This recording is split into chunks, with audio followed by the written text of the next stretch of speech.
Welcome to It's Time to Have a Convo podcast. My name is Jeff Owusu, your host, and tonight joining me for a conversation is one of my best friends, one of my favorite people in the world, and many people say that he looks exactly just like me.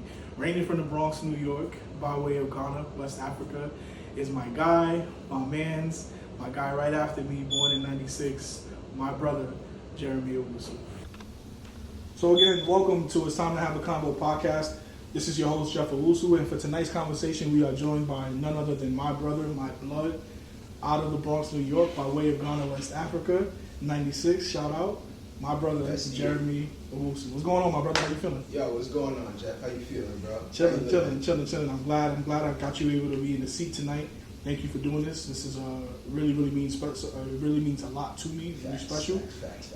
So, again, tonight we're gonna have a regular conversation. I'm not even really looking at you as if you're my brother. I'm just having a conversation as if you just my man. What you are. So this works out. This works out perfectly. So let me go ahead and ask you a question. When people ask you what is your life story, how do you describe it? What does that look like to you? Going right into it. Let's go. Life story? I don't know. I feel like my life story is it's so weird. I feel like it's constantly being written. I don't know. I feel like there's never a point where I feel like there has been an end or a conclusion to anything that I have going on. I feel like every day really is that constant I'm adding to it. I'm always adding to the story. So I don't know. It doesn't feel like there's a end. I mean, there's definitely a beginning, but as far as the end goes, I don't know. I think my story is still yet to be written until I'm in the grave, as morbid as that sounds. But I don't know. Life story? Give me specifics. What you mean? You think describe yourself. Describe you as a person. Who are you? If I asked you who are you as a person, who is Jeremy Owusu? Who are you? Everything. What does that mean? I don't know. I feel like it's so hard because I don't put myself in a box. I think that I'm just really just an open person who really just loves to experience everything that life has to give them. I think I am just open-minded. I'm just constantly seeking or chasing some form of adventure in everyday life, just kind of steering away from the monotony of our everyday duties, but just trying to find the beauty in everything that I do. And I think that really is my nature. As difficult as life may get, as tedious as things may be, as annoying as the world is, I don't know. I think there's beauty in everything, and I think that's been my life story, so to say. Just trying to find that beauty within the madness that is the planet Earth, New York City, maybe to be more specific. Only we can say that. No one outside of New York, we don't care about your opinion. Talk about that. Talk about your experience growing up as a New Yorker. What did that look like for you? Whew. Well, I mean, you can definitely resonate with everything, being that we grew up side by side throughout New York City. But it was fun. I mean, I think in the midst of danger, in chaos, and all the wild things we've seen and experienced, I mean, it also made us who we were. I think we grew up together, navigating throughout the streets, with all of our older cousins. So shout out to all of them. They know who they are.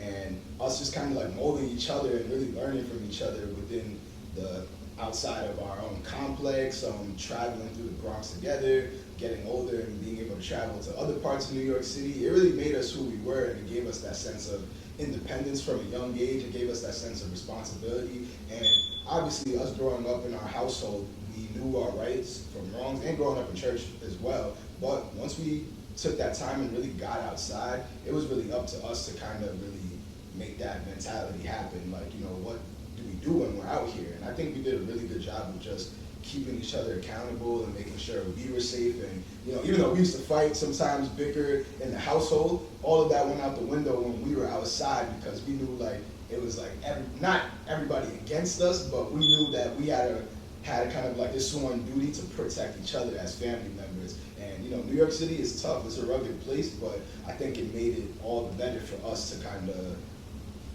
stay strong and stay together as a unit and as a family. So I really appreciated our New York City experience. I wouldn't change it for the world.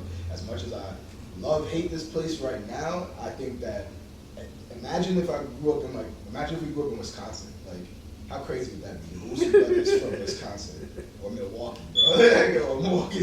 But you know what I mean. Like, imagine if we grew up in Wisconsin or something like that. No disrespect to Wisconsin, to anybody out there who's watching, but yeah, no, I wouldn't want to be from anywhere else but the Bronx, New York. I wouldn't have it any other way. I feel like New York City, and especially the Bronx, has a particular aura, a particular vibe about itself that it's one of those long, you see standing, the hat, bro. you know, you see the hat. You see the logo itself, bro. Like, it's New York or nowhere, realistically. So I can see from your hat, it looks like you a Yankees fan. Yes, sir. Is that correct? Yes. All the stuff that happened this year in the World Series, I've already suffered through the hurt of that. I've looked at it, I've watched it over and over. I'm good. I accepted it. We lost. It happens. We take L's. But the great thing about New Yorkers is that we persevere. Everything we do never sets us back too far. So we go ahead and we move forward. We move. All right, that's it right there. Like to hear. So we're going to be back in the World Series again. It may not be next year. It may not be the year after. But we will be back. And we will win when that happens again. Absolutely. Shout out New York or nowhere. So moving on, again, continuing our conversation about your upbringing. Yeah. Again, you are one of 4 boys growing up in the Bronx, New York. It's that 4 of us. Give us a little snippet of what that experience was like. I'm not even gonna lie to you. I really thought for the first good half of my life, or I'm not gonna lie. I thought that I was not playing as a child. I'd be like, nah, that's way too cold. 95, 96, y'all was doing something and y'all messed up somewhere, and that's why y'all had me, bro. But no, I think that with us, I think our dynamic as brothers was always funny, because I would always say, it always felt like when it was just you and me, I feel like I was under your wing and I was just doing everything, you did. You would take me everywhere, even if you hated it, but, I was really always kind of right up under you. And then when Leroy came, then I took over, then I kind of put him under the wing. Yeah. And then when LeBron came, it was all of us put him under the wing. So it was just a nice dynamic. And I thought that we always had a really, really tight ship inside the household.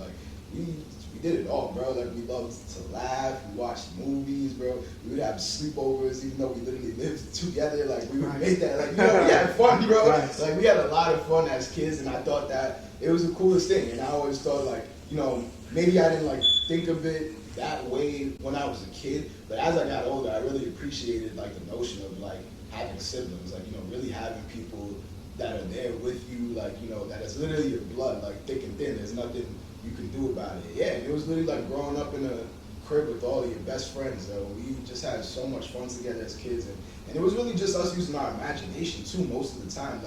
We, watched TV and stuff like that, but growing up in the African household, we were restricted in almost everything that we did. But we did it anyway, though. Right. So we were really sneaky kids. We used to get away with a lot. But yeah, man. So we made it happen, even if it came at the cost of getting into a little bit of trouble. But we liked having fun, bro. And I think that was my favorite part of just growing up in our household. We really did just know how to have a good time, no matter what. So I always appreciated that. What is your favorite childhood memory? Yo, I don't know if you remember this, but this is probably not I don't know if I would say this is a favorite childhood memory, but remember right around, so give you guys a little backstory. So me, Jeff, and Leroy, at this point, we're doing karate. We were in Taekwondo on Gun Hill Road. Shout out to Mr. Waynes, rest in peace to shout him. out Mr. Waynes. That was the guy right there. But karate was so much fun. It really did teach us a lot of discipline from a young age, if anything. But I remember when we got to a certain belt, we were allowed to start sparring with each other. So we all had to get sparring gear, helmet, chest pads, shin pads, thigh gear, all the whole 9 yards, the whole setup. So I remember when we brought it home for the first time, bro. I can literally visualize the bag that it was in too. So we're in the living room, we're mad excited, and each of us is putting on our gear. Leroy's putting on his gear. For those who don't know, Leroy's our younger brother. So Leroy's putting on his gear, I'm putting on my gear, Jeff's putting on his gear. Bro, I don't know where, because if you meet Leroy, bro, it's just so out of character to see him do this, but randomly, we all got our gear on. I ain't put my headgear on just yet. I just turned to my right, and Leroy just decks me, bro. Just for no reason, bro. I didn't do nothing to him all day, nothing, bro. He just punches me square in my jaw, bro. And I'm crying OD. He's laughing. Jeff's laughing. that was it for me, bro. I swung on Leroy, I swung on Jeff. Everybody started turning up in the living room. We was all sparring. I don't know. I thought that was one of the funniest memories. I don't know what to this day what I did to get that punch from Leroy, but he did it, man. But best believe I got my lick back in many ways throughout the years, so don't you worry about that. Nah, what a memory, man. I don't even remember that. Yeah, that's crazy. That will always sit with me, man. But we was always fighting. Shout out to the WWE for influencing the early onset of violence for us, because we was really fighting, bro. Like, we was really throwing each other off furniture. We would bring the ladder from the kitchen, turn the living room into the WWE ring. Couch would be the ropes, whatever the case may be. But yeah, man, violence brought us, if not closer together. Absolutely. We don't be fighting no more, but those days is over. Yeah, bodies can't hold up like that anymore, man. People got bills. Who got time to fight? I know one of the things about our upbringing that means a lot to us is our time in church. We spent a lot of time in church, from sun up to sundown. And I think for a lot of people, when they hear that, they feel bad for us. They may feel like, this is what a waste of time, or like, something along those lines. But I think for us, we had a lot of fun. It wasn't boring. It was never a dull day. No day was the same. So tell me a little bit about your church experience and what you remember. Yeah, no, I mean, I feel like I remember as much up to like being in kindergarten and being in Revelation. Like, people will say like they were born into the church. Like me, Jeff, like all of us, like all four of us, we were literally born into Church of the Revelation in the Bronx. Like our parents were going there, I think from like 93 or something, up until Jeff was born in 95. So each of us were literally born and dedicated to this church. So it was really a blessing, like to be born into just such a diverse community that I don't know. I wish like I could like visually like take it from my head and like show you guys like what I'm saying, because it really was. It was just like its own like world, but it was so diverse. It was so unique, and it really prided itself on like its community and the members of the church itself. And there was just so much to do. Like, so from a young age, there were so many programs that existed for kids to really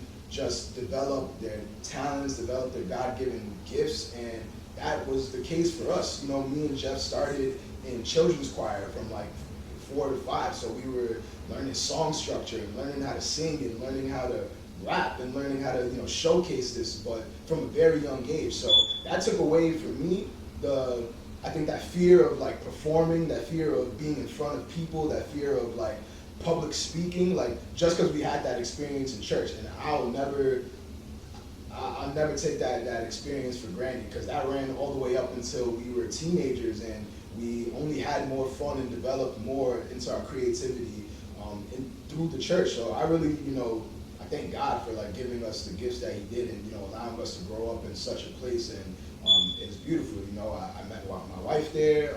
Her family also worked in the church as well too. So while we were kids, we were just being cultivated, and we were being heard, and we were being listened to. And that's really a blessing to have like a group of adults and a good community to invest in your children as time goes on. And I'll forever be grateful to Church of the Revelation for giving me that experience, because it really did shape everything that I am today. How did the experience at Church of Revelation kind of shape your values and your morals today? I think that for us, like, just knowing the basis of how Christianity was presented to us, it really taught us the basic foundations of like human decency, like just being loving, being caring, being understanding, being open-minded to everybody and everything, even if we may not agree, even if we're different, even if we look different, sound different, like none of that mattered. Like, it was really the foundation of just loving and just sharing that with the world. And I think that carried on well over. Like, it's really like a blessing to like say like we enjoy being in church on like a Friday night, like where most people would be out or doing whatever, hanging out with friends. Like, that was our time. Like, we loved being in church and being there for prolonged hours more than we needed to, because that was our community, and we loved it, and we loved just strengthening each other, and we loved being around each other. And that was a safe haven for a lot of us, figuring out your life from being an adolescent into your teenage years. Those are rough years for anybody, and being able to have, just adults to help us through that, and being able to have your friends to help you through that, those most vulnerable times, those are the values I think that I still hold near and dear to this day. Absolutely, and that's wonderful. It's definitely wonderful to hear that those values and morals are still being shaped by what you learned early on. Shout out to Church of Revelation, for sure. Man, for real, yo. Absolutely. Crazy times. Let's move a little bit ahead. I wanna accelerate a little bit into more of your creative, your visionary kind of vibe. I know one of the things that I enjoy about you as a brother and as a friend is the way that you think. You are very much an outside the box kind of person. Walk to the beat of your own drum. You're gonna keep trying different things, and if it doesn't work out, you're gonna keep trying it. You're gonna keep trying. What are some new, projects? What are some new investments? What are some new anything that you are working on right now? Yeah, so currently I'm kind of figuring out a way to like pay what I think is like my personal like love letter to New York City. Like, of course, like we just talked about, just the influence that growing up here in the Bronx has had on us. And I feel like over the past couple of months, not even, maybe the past couple of years, obviously we live here, so we can speak firsthand to just a lot of the changes that have kind of brought New York City down for the worse, I would say. And we're living through it. We're living through all of these different unprecedented times that has really kind of changed the landscape of New York City. And for whatever reason, I mean, not for whatever reason, I mean, it's New York City. Of course, we're going to be talking about, everybody want to talk about New York City. Everybody talks about New York City. So outside of New York City, we're just the topic of conversation. And right now it's getting painted in such a negative light. Granted, subways, crime, so many different things that I can speak on. But I don't know. I think that as much as I hate so much that is going on within the city, I also just can't really help but love this place. Like sometimes, like I'll be driving, like other places downtown, like even when you're catching like glimpses of the skyline, and you really think like, damn, like I'm really from here. Like I'm really from like New York City. Like people like save bread to come here to like experience it for a couple of days. Like I literally live here, So I'm working on a couple of projects right now just to capture that beauty of New York City again, and really get to talking to the people and really hearing from the people and making stories of what's to come, and how people have lived their lives and grown up in the city, and really work through the beauty of the madness. Because if you know New York City history, so many decades before this, every decade has had its own fair share of issues and problems and hard times. So I'm sure there's just a lot of great stories and a lot of great things to hear from, and I kind of want to capture all of that. So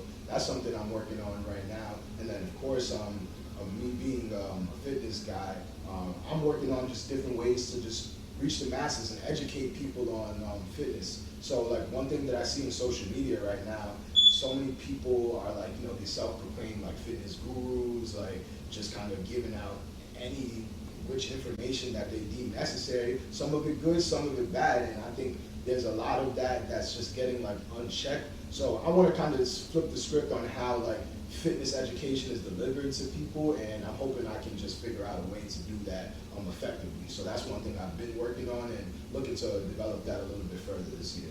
Nice. Looking forward to seeing how these projects come to life. For that. In terms of your New York project, like your letter to New York, is that going to be like an audio book? Is that going to be more of like a visual piece? Yeah, it's definitely going to be a visual piece.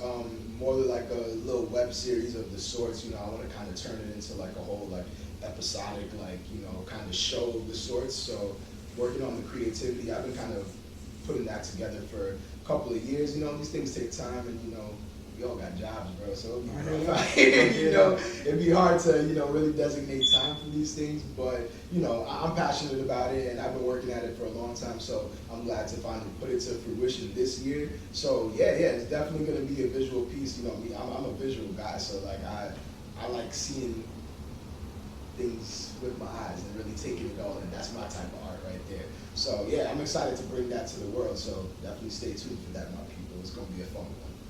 Is there because I know you're in fitness. I know that you are into like videography, production. You have your own production company. Shout out to Quest Productions. Is there a particular like a dream person or a dream company that you want to work for or work with or partner with to create something special? Or are you open to working with anyone in particular? Yeah, I wouldn't say like I have any like dream like people that I want to work with. I don't know. I feel like you work for like other companies and stuff, and then like your ideas get like kind of pushed like to the past, like get pushed to the side like by way of just somebody else like wanting to make your ideas theirs, like in their name, taking the credit for it. So to avoid that, I'm really just trying to kind of build a powerhouse of like my own and really just make sure my creative endeavors are the way I want them to be, and not to obviously taking like different criticism, constructive criticism, insight from others, but I really want to just do my own thing, like as far as like working with others. There are a couple of videographers and like editors that I would love to like one day like work alongside or even collab with on projects, but I feel like as far as like my creative visions, I want that to just stem from like my own thing realistically. All right, dope. How did you get into physical fitness? How did that become a love, like a passion for you? So, as you know, our pops worked at the hospital for special surgery for like as long as we've known, and since the 90s or whatever. So we were always kind of like around, like health, like in a sense. Like our dad would always have like these medical journals, like and stuff all around the house. So I would always find the liking to like the human body and learning more about muscles and things like that. So I remember like somewhere, I don't know, 4th, 5th grade. I mean, in an African household, you only got 2 choices. Either you're gonna be a lawyer or a doctor. A lawyer, a doctor. We was going wondering, bro. You remember when I asked, or I told Dad that I wanted to be an English major, bro? Take your head off. Yeah, he violated me in the kitchen for about an hour about that one. So yeah, you really only had like 1 or 2 choices. So I feel like the doctor thing was kind of always embedded. And it wasn't until I got to high school and actually looked up like what it takes to be a surgeon, and I was like, I'm not doing that. Money, too much. I don't have it in me to learn all that science, and yeah, so that was it for me. But I knew I wanted to still work within the human body in some capacity, and I love sports. I love to exercise, and I really like to exercise more at that point. So literally, it was perfect timing. My senior year at Mount St. Michael, shout out Mount St. Michael, best Catholic school in the Bronx. Ask anybody, they'll tell you. Facts. I don't hear anything else. That's a fact. So don't even start. But so Mount St. Michael, my senior year, our last semester, they basically, our last year, they introduced electives, and one of the electives that they brought on was anatomy and physiology. So I was like, perfect. So I joined anatomy and physiology, and then within the same year, they brought a mentoring in medicine program shortly after. So me and a couple of my boys were in that program, and like weekly we would have like these different meetings from like personal trainers, athletic trainers, strength and conditioning coaches, physical therapists, occupational therapists, just so many different fields that within the health and wellness realm. So that opened my eyes right there. I was like, oh snap, there's so many different ways that I could work within this field. Sign me up. And so far it's actually worked. I mean, I've been in the health and wellness field for about 8 years, and I've had the pleasure of really working in so many different facets, from corporate fitness, commercial fitness, physical therapy clinics, chiropractic clinics, and then right now I'm currently working for YMCA, overseeing the health and wellness department. So that walk of life has led me to all different journeys, and I think that's really what drew me to the field, that there really wasn't one box that you could put yourself in, that you could take your health and wellness expertise and spread it to so many different populations, whether you're working from children all the way up to like the oldest of adults. So I think that's been the biggest blessing, literally just helping out so many different populations of people in a wide variety. So yeah, that was it for me. Exercise, I just love helping people get healthy, and I think that was really just the main thing that kept me going and still going to this day. What do you recommend for people that want to get into the gym, want to get into physical fitness, but might be afraid, might be nervous, may not want too many eyes on them, don't know where to start? Like, what would you say? Like, give a top 3 list of how to get active, how to get into the gym, how to start taking your physical fitness more seriously. First thing I would say is prep your mind. I think that it really does start from like a mental aspect. Like, you have to get your mind right and kind of put yourself in that position of like, it's like it's a step-by-step process. Like, it's not going to happen overnight, but I think the hardest thing is really telling yourself like, oh, I need to work on my health. I need to improve. Like, you know, literally just looking in the mirror and having that conversation could be the hardest part of literally starting your journey. Because so many people kind of dive into the gym and, you know that, you know, it's time to get healthy, but if like one thing deters them, or if maybe like within this duration that they set, they didn't reach a goal, like they're discouraged. Like, it's a mindset thing and it's a process. It's really a step-by-step process. So definitely prep your mind, be realistic. I think being realistic with your goals, like, it's you. Like, you know, nobody else is gonna, obviously there's personal trainers and there are people that can help guide you through that process of your exercise journey, but it is really all up to you at the end of the day. So you wanna be realistic with your goals, and you wanna set goals that you can reach. You don't wanna set yourself for the highest bar, like month one, oh, I'm gonna drop 50 pounds. No, you wanna set little goals along the way so you can build up the W's that's gonna get you to success. Like, it's not an all like end all be all with fitness. Like, it's kind of a constant road that you're just maintaining. So you're maintaining your health. So you really wanna set small goals along the way. And then the last thing I would say is really to learn to have fun with fitness. Like, exercise shouldn't be like a chore. It shouldn't feel like, ah, damn, like I gotta get up and work out. I gotta go and strengthen my heart. I gotta go and work on my muscles. Like, you know, that shouldn't be like, when you treat that like a chore, it's gonna feel like a chore, you know? So you really wanna have fun with it. Fitness is fun, exercising is fun. You're literally expending energy, throwing things, picking things up, putting them down. Like, it's fun. Yeah, to me it's fun, I don't know. And I think that's my job, to also help people see the fun in exercising. And it's fun being healthy. Do you have fun like being unhealthy? I don't know. Like, to me, I think it's fun being healthy, and it's fun really being on top of feeling good, bro. Like, you know, the aesthetic part of like working out, it'll come. Like, you know, the more consistent you are, it'll come. But there's something different about waking up and like feeling good in your body, especially as y'all get old. Y'all know my 25 to like 30-year-olds or whoever's watching this, bro. You move wrong and you hurt your back, and now you're done for the whole week. Imagine if you didn't feel like that just by exercising. Remember, Jeremy told you first. That's right, Jeremy told you first. You heard it here first. Let's go. Quite self-fitness. Absolutely. I have a couple more questions for you, and then we'll get you out of here. I think one of the greatest accomplishments that I've seen you do, and as of recent, is getting married. Woo! And you just celebrated a year of marriage. Damn, time goes fast. Shout out to Megan. Yeah, shout out to my baby girl on the other side of the camera. You heard? I wanted to ask you regarding marriage. What do you think in the first year that you've gone through marriage? What's the biggest lesson that you've learned? Honestly, I would say the biggest lesson is that this is not hard. Like, you know, like, I think that's like the biggest takeaway I've had in year one. I think like the prep all the way up to like through our engagement, so many people would be like, oh, well, you know, this is the big test now, you know, y'all gonna start living with each other, and you're gonna figure out all of these things that you may not like. It's gonna get difficult, and, you know, every day is tough, like, you know, you're gonna need more than love. I'm just like, a year in now, we having fun, bro. Like, I don't know, like, I think that me and Megan have really prided ourselves on, for the last couple of years, as we developed to get to the next stage of our relationship, which we knew was going to be marriage. I think we really took time to really work on ourselves. As cliche as that sounds, but like, you really do need to take time to like figure each other out and really build and cultivate that friendship. And me and her have been friends since before we were young, so that part wasn't hard. But it's different when you're in a relationship sense to, you know, balance the romantic side and that friendship side. But I feel like if you don't have the friendship as that foundation, the rest is going to be right out the window. So we really had to work on just strengthening that aspect and really just finding what we love about each other and exercising that and being vocal about these things. So yeah, just, you know, really emphasizing the fact that you got a best friend.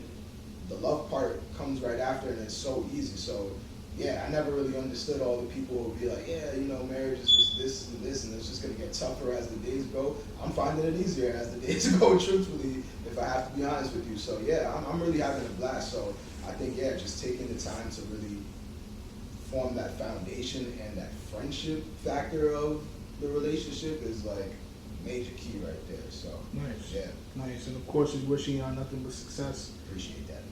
in this season of life, man. This is wonderful. What is the hardest thing that you ever had to deal with? It's a crazy follow, but the hardest thing I've ever had to deal with. Oh man, I don't know. The hardest thing that I've ever had in life in general, just Life in general. life in general. Hardest thing you ever had to deal with? That's a really good question. That's the first time my good question has kind of stumped me a little bit. I don't think I've ever been asked that before. The hardest thing I've had to deal with. What's the hardest thing I've had to deal with? I mean, like school sometimes got a little difficult, but that's not like the hardest thing I've had to deal with. I don't know. Do I have a hardest thing that I've dealt with? Maybe I haven't dealt with the hardest thing in my life yet. But maybe so far. No, okay, I will say the hardest thing so far that I've had to deal with, I think now being more in like a leadership position, like in my career, I've like, you know, so far, like I've just worked more so for people. And I think now being like the kind of focal point or the leader of like a team and a group of people and employees and stuff like that, and kind of overseeing and hearing people's different, you know, not complaints, but things that matter to them, like on a day-to-day basis, I think that's difficult. Like navigating through people and multiple ones at that, like, you know, in a given time. I think that can be difficult because, you know, you want to do your absolute best to actually help everybody you possibly can, and sometimes it's just not possible, and you're really only one person. So I think for me, like, I'm just like a person, I try to be a problem solver. Like, I really, if there's an issue and there's something that I can do with it, I don't want to sit and complain about it, I don't want to sit and cry about it, or maybe I will sit and cry about it, but only for a little bit, because then I know I have to then, all right, I cried about it, but now how are we going to fix the issue?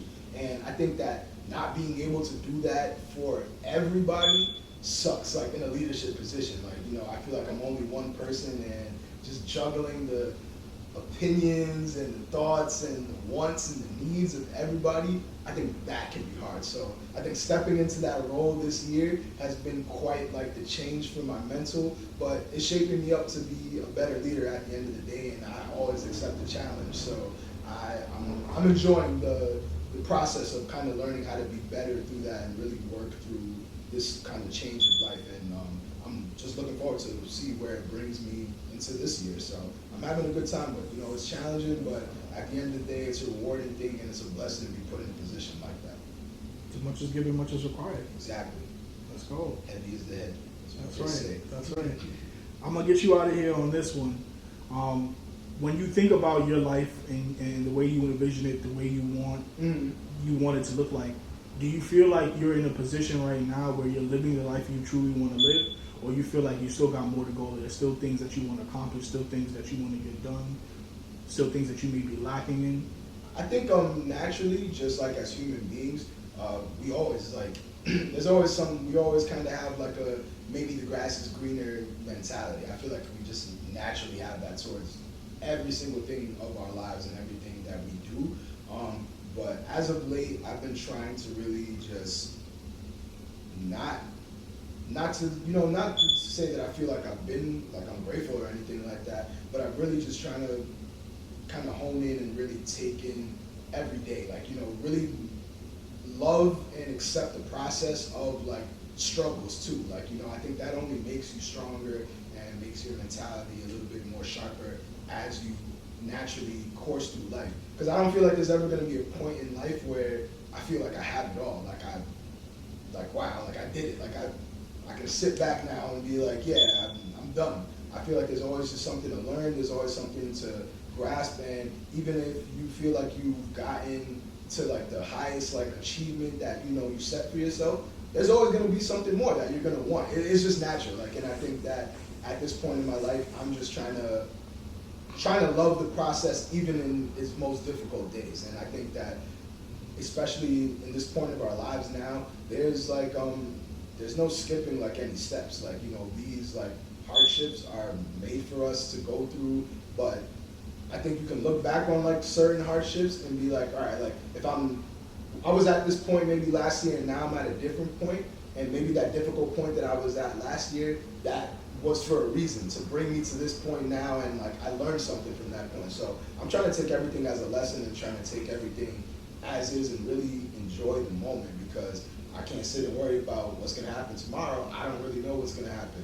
I can't worry about what happened yesterday, because what's done is done. So all I can really do is really take the time that I'm in right now and just hone in and just love it and accept it and give my all to everything that I do within this very moment to set me up for whatever's next. I can always set goals and I can always, work towards everything, but I know, like, I know myself, there's never going to be a point where I'm just 100% satisfied in everything that I do, trying to reach something. So I'm just trying to take the beauty of every single day and love it for those 24 hours and then go on the next day. So just planting little seeds and planting little W's and collecting them. That's all I like to do, and I'm trying to really perfect that mentality as I go through life. So yeah, it's a process and it's a struggle, but that's the beauty of it. This life is always kind of up and down, so we gotta just go along with the ride and really find the beauty in the craziness of these days. So yeah, that's my mentality through that. Perfect. Well, I thank you from the bottom of my heart for taking time out of your day and That's a fact. completing this interview with me. I mean, obviously, you my blood. I've seen you grow literally from a little dude to big dude now. I feel like a lot of times you're the big brother now. I gotta look up to you. But I appreciate you. I love you. I'm proud of you. Too, bro, man. All the growth for us. Nothing but the best for us in this season, and nothing but the best for you in this season of life. That's a fact, yo. I can't wait to be back and have multiple conversations as time goes on, and I can't wait to see this podcast grow into everything you want it to be as well. So you already know, man. We're gonna have fun, and we've got a lot more conversations, a lot more people to hear from.